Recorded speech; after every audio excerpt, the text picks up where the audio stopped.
There's been an outpouring of support for Bills safety Damar Hamlin from the Bengals, the Bills, and the NFL community at large, in addition to a small update from the league as to next steps. I'm joined by Charlie Goldsmith today as we break it all down. You are Locked On Bengals, your daily Cincinnati Bengals podcast, part of the Locked On Podcast Network, your team every day.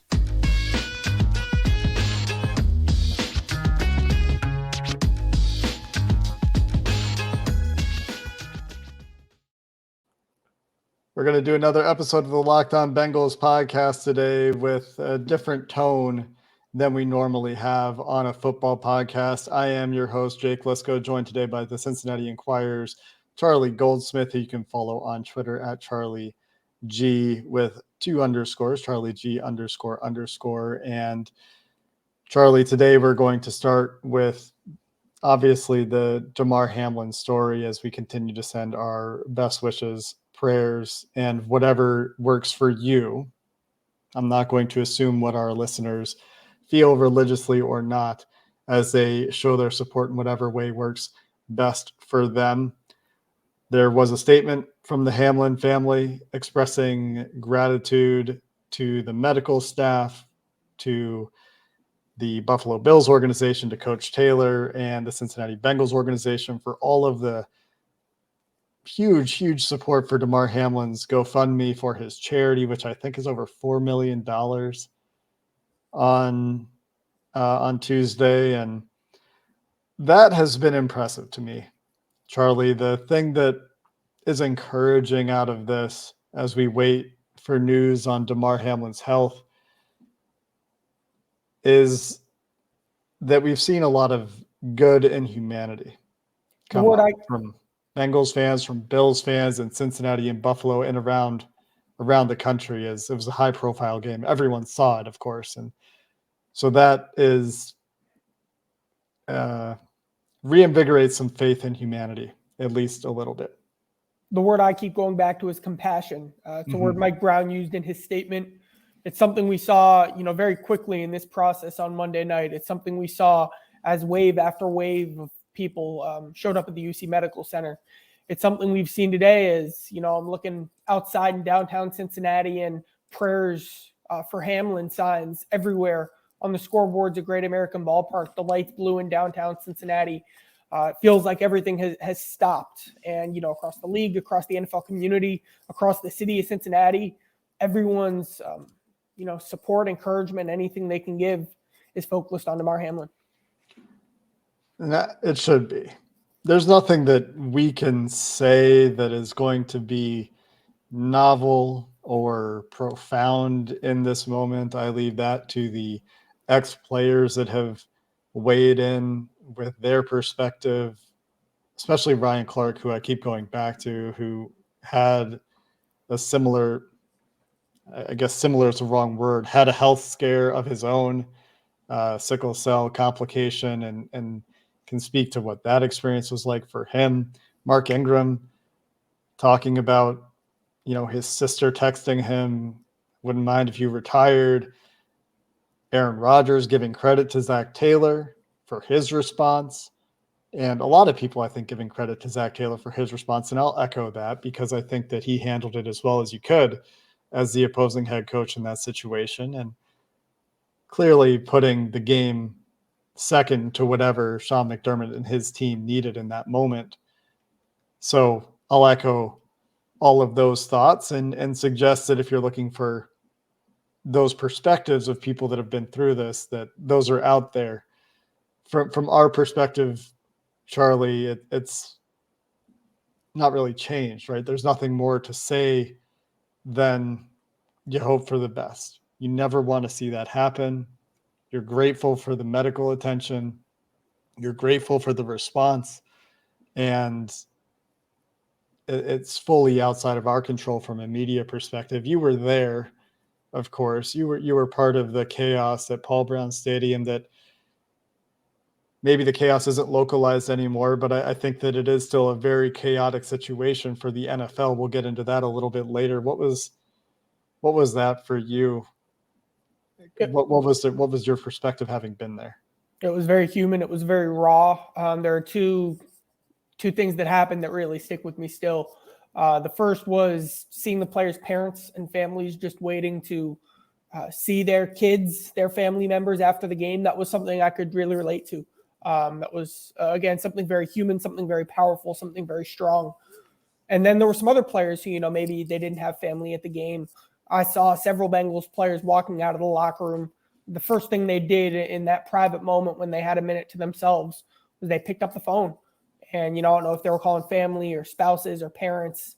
I did the same thing. I called my parents right after I left the game on Monday night. It was like the looks on people's faces, especially as they continue to reflect just on the devastation, the disaster, the tragedy of what we saw on Monday night. That's something I'm never going to forget. I called it a shared trauma experience, and I'm just going to reiterate that today. Damar Hamlin, first and foremost, that message doesn't change. In addition to that, if you need help as an observer from the outside watching this show, or you were at the game, or whatever it is, whatever your role was in this event, I encourage you to seek that help. And if you are the sort sending prayers or whatever it is, thoughts, whatever your version of showing support is, certainly Damar Hamlin, the rest of the Bills organization, T. Higgins, the Bengals organization, everyone involved, because that's what this event is. It's easy for no one. It's complicated. It's chaotic. It's emotional. And it's all right if you don't have the answers right now. It seems like nobody really has answers right now. And that makes it hard when there's nothing concrete and you're just waiting. That is hard. The NFL did issue a statement, Charlie, and while there are continued shows of support happening for the player, the league is trying to find its way forward. I do want to talk about that a little bit as far as what the league's plans are, as far as what's next for the Bengals organization. Is there are no current plans to resume this game, and that decision is still in progress. So we'll do that next. And there's no way to transition to an ad break here that's going to feel good. But as I try to continue to be here for our audience, I do want to take a moment to thank our sponsor for today's show, which is Ultimate Football GM. We've told you about them, and the game is still out there. So if you need a break from the harshness of reality right now and would like to escape into the world of football, Ultimate Football GM is a game that could give you that opportunity between all of the aspects of managing a franchise, hiring coaches and players, getting through the draft. Ultimate Football GM has all of those aspects for you. Right now, you can get a boost to your franchise using promo code LOCKEDON in all caps, a 100% free boost to your franchise when you sign up. You can check it out at ultimate-gm.com or look it up in the App Store. That's ultimate-gm.com. Ultimate Football GM, where you can start your dynasty today. Charlie, there was a statement from the NFL and from the Cincinnati Bengals as Tuesday went on, and we continued to not really get much in the way of definitive news. I want to start with Mike Brown's comments because this is in line with what we've seen around the NFL as all 32 teams have changed their social media profiles to support for Damar Hamlin. Mike Brown sharing similar sentiment. And it goes back to what you said earlier. That word you keep coming back to is compassion. And that's really what stands out to me about what Mike Brown said. Our hearts are with everyone in this unprecedented time. What we can do is support one another, expressing gratitude, of course, and further prayer for the player. I'll just say, I guess, that I'm really appreciative of what the Bengals are doing in this situation. Yeah, the line that has stuck with me all along, most is what you just said. What we can continue to do is to support one another. And I think that's the line the Bengals have embodied over the last 24 hours. The empathy that Zach Taylor showed on Monday night, the way he crossed over to the other side of the field, the way he handled the conversations with the Bills coaching staff in the tunnel, the way he showed up to the hospital on Monday night. I think the entire Bengals organization has followed that tone throughout this process. Then, of course, the Bengals captain's going over to hold some similar conversations with the Bills on Monday night as well. I think there's been a lot of empathy, a lot of compassion, a lot of caring and understanding. And I think, you've seen the rest of the league have that same attitude as well, to support the Bills as much as possible. Yeah, which is important. And that's one of the things that I keep coming back to every time I try to move on and discuss other aspects of this. It does always come back to that. And you mentioned the Bengals leadership in the locker room as well with the players. And there was some reporting from Mike DeFabo, who apparently spoke with Cal Adamitis. He's a Steelers beat writer for The Athletic. A lot of Pitt ties, of course. Mike Tomlin spoke glowingly about Hamlin as well, and an emotional statement in his presser on Tuesday. But apparently Cal Adamitis confirming that as soon as Cincinnati got the update on Damar Hamlin's condition, Joe Burrow was the first one to speak up and ask if the team could visit the Bills locker room to express their support and their concern. And so, again, that bit of humanity is nice to see in these dark moments. That was, what we saw, just the looks on everyone's faces as they were walking across to the other side of the locker room. That's something that, that's a way of being that Joe Burrow has just been consistently with what we've seen him do in his Heisman Trophy speech, what we've seen him do with his foundation. The caring mentality and mindset has been something that has been a part of Joe Burrow becoming the national figure that he's been. It very much fits what again, the actions he's taken over the course of his life, and it's something he continued to do on Monday and through the week. You're seeing that support from prominent figures throughout the NFL as well, as we've discussed. The $4 million plus raised for Damar Hamlin's charity includes sizable donations from Andy Dalton, who I think his wife on Instagram, JJ, was talking about not forgetting the outpouring of support from the Bills fan base going back to 2017. You saw a $10,000 donation from Tom Brady, I think, go in. Athletes in the NBA expressing their support for Hamlin, for the Bills, for the Bengals. And I am also encouraged, I'll say this, that in many of the discussions around this, people aren't leaving out the Bengals side of it. Obviously, I don't say this to diminish anything. Damar Hamlin's health, I don't need to say it again. I'm just going to say it anyway, does come first.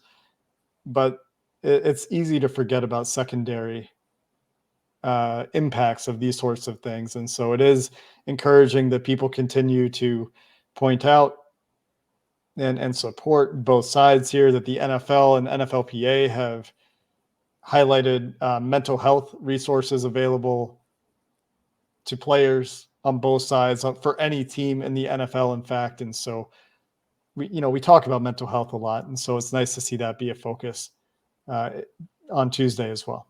I mean, we were speaking about this a few minutes ago, the concept of supporting one another. We've seen statements from NFL teams talking about this, showing the power of the community in the NFL, a group of people that can come together in a way like they have to support Damar Hamlin's toy drive and all the donations that you mentioned as well. Community, I think, has been a very big piece of the reaction we've seen over the last day and a half. Yeah, absolutely has been. I am, again, I keep coming back to it, encouraged to see that. I hope to see that continue. Adding humanity to the sport whenever possible, when it can sometimes be forgotten. I wish it didn't take such dramatic and drastic circumstances for that to happen, but here we are with that reminder that I hope stays with us for some time. We're going to finish the show with probably the least important bit of all of this, but the league does go on. one way or another. The NFL issued a statement on Tuesday as well that leaves some questions, but may, at least for now, provide some answers and direction to the NFL as they look to continue and look for direction from the league's office. So we'll finish the show with what's next. And again, no great way to do this. Want to thank again the sponsor making it possible for me to be here today. The second sponsor of today's show is LinkedIn Jobs. We've told you about them before. If you need to hire people, they provide you with excellent tools to find qualified candidates more efficiently. They give you questionnaires that will help you filter through those candidates for your jobs and attract those quality candidates faster and easier than any other tool out there. The job qualification screening, I just can't imagine anything making it more efficient. LinkedIn Jobs helps you find those quality candidates you want to talk to faster. Post your job for free at linkedin.com/lockedonnfl. That's linkedin.com/lockedonnfl, again, to post your job for free. If you're a small business, you're part of the group that's ranked LinkedIn Jobs #1 in delivering quality hires versus leading competitors. Terms and conditions apply.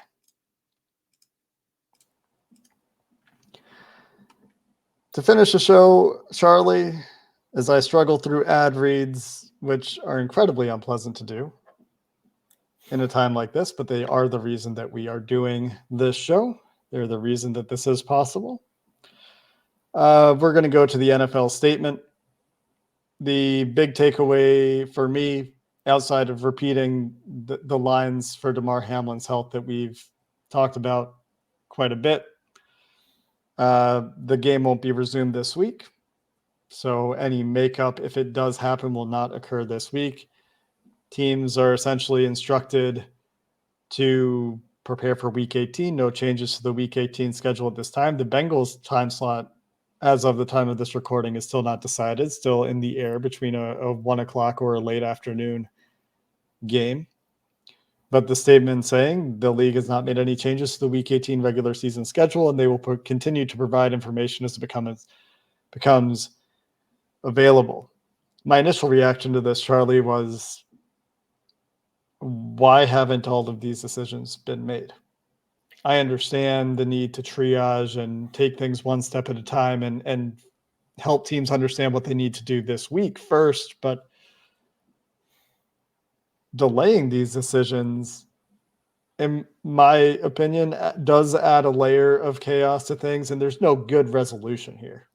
And we'll talk about that as well. But a bit of a half step to me, that's just my opinion. It is important to get the ball rolling.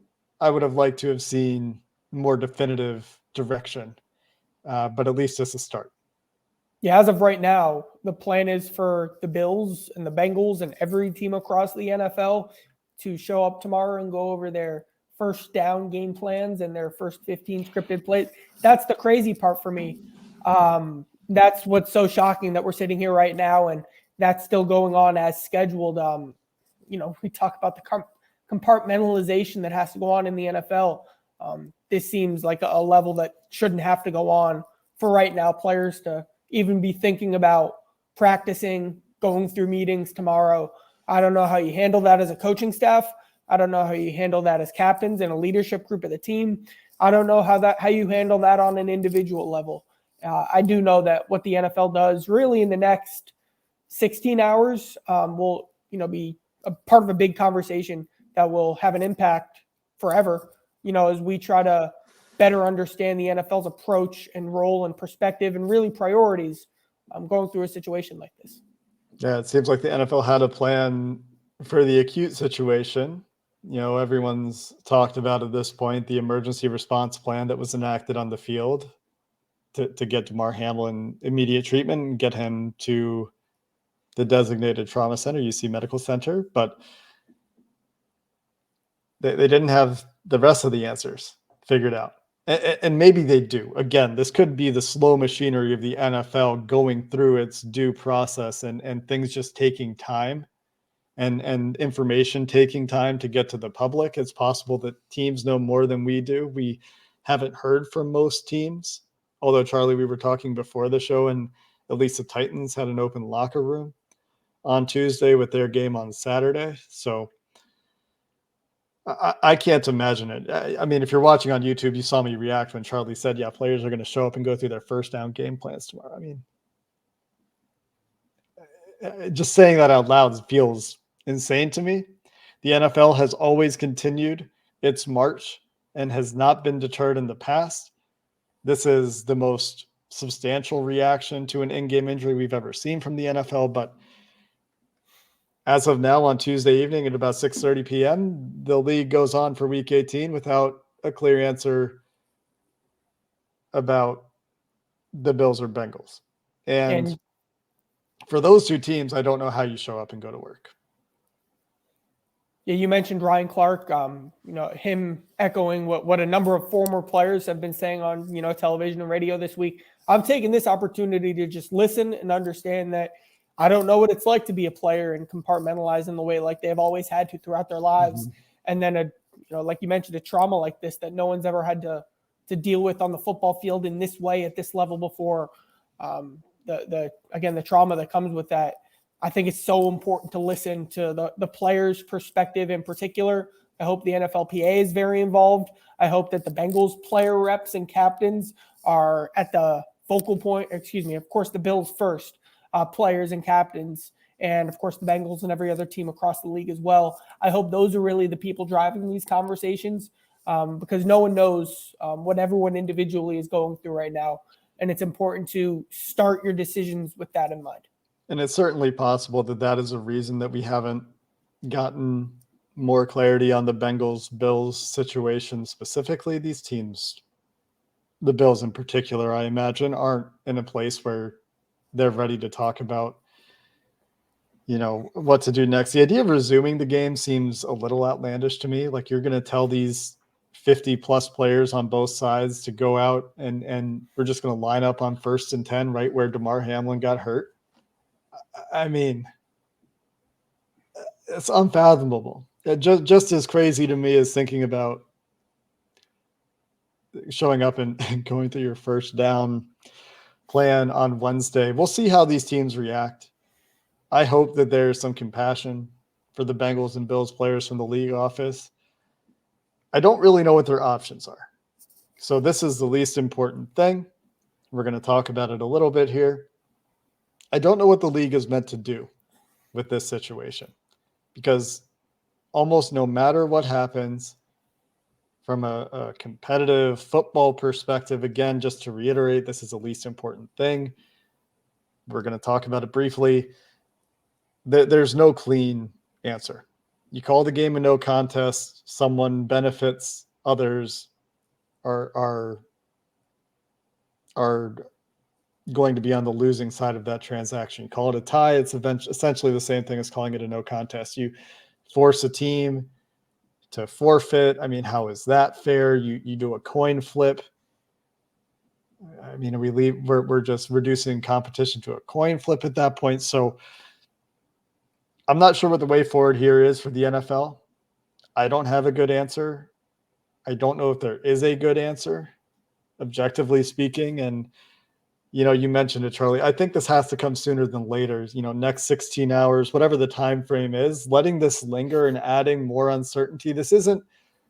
I don't think this is like baseball where you can say, oh, they'll play the game if they have to play the game. Because I think in 99% of scenarios, I'm pretty sure tiebreaker order is head-to-head, conference record, and then common games. I might be missing one, but I think you get to common games. That might also be tied. Then it goes to strength of schedule or strength of victory. I think strength of victory is next. So you're either talking about getting to strength of victory tiebreaker for the Bills and Bengals if it comes to it, or finding some other resolution. And I do not envy the decision makers. I don't know what the good choice is. Do you have any thoughts on that? I don't see the downside of not playing this weekend. We haven't gotten any indication that'll be the case. In fact, what the NFL said that Week 18 is currently on as scheduled. But I think this is what you have a week between the AFC Championship and NFC Championship game in the Super Bowl IV. We've seen different tragedies. We've seen sports take a break. I think that can be really important. I think you can have a few days to attempt to reset, attempt to try to, enter next Monday and then start thinking about a football game with a full week. Other than that, I'm not really sure what happens. Of course, with the playoffs, like there would be no situation where the game doesn't matter, from what I understand, seeding wise, specifically like with the AFC North, for example. So, but I think that's something that doesn't matter. I think that since there's no realistic or frankly like respectable way to just pick up that game where you left off, I feel like a tie or a no contest is what makes the most sense for the Bengals game against the Bills. The Bengals would finish the season with 16 games. The Bills would finish the season with 16 games. The playoff seeds go where they may. And you understand that it's, a very unique situation going on right now. Yeah, you just deal with it, right? Because exactly. Why you're going to sit there? I mean, priorities come up at that point, right? Don't squabble over playoff seeding. Let's just put it behind us, and if people are ready to move on, then move on. I do hope that the NFL listens to the players, to echo your point. If there is a desire to take some time to try to figure out what's next, use the resources available to you, explore all of your avenues here, and let's just try to avoid exacerbating trauma, because that's the last thing that anyone wants to do. So we'll continue to monitor the news here as it progresses, as we wait for clarification from the NFL as to next steps, as we wait and hope for good news on Damar Hamlin. Charlie, appreciate you taking some time to join today and to provide your perspective as you were there locally, and you obviously do a great job. Really admire your work with the Enquirer, and it's difficult to cover and talk about, but we're going to continue to show up here and do what we can do for our audience as we all try to figure out what's next in this situation. And hopefully we're getting good news and we're able to return to a football conversation soon. Until then, we're going to continue to do our best here. So hope you're doing all right if you're listening, and thanks for listening, and hope you have a good one.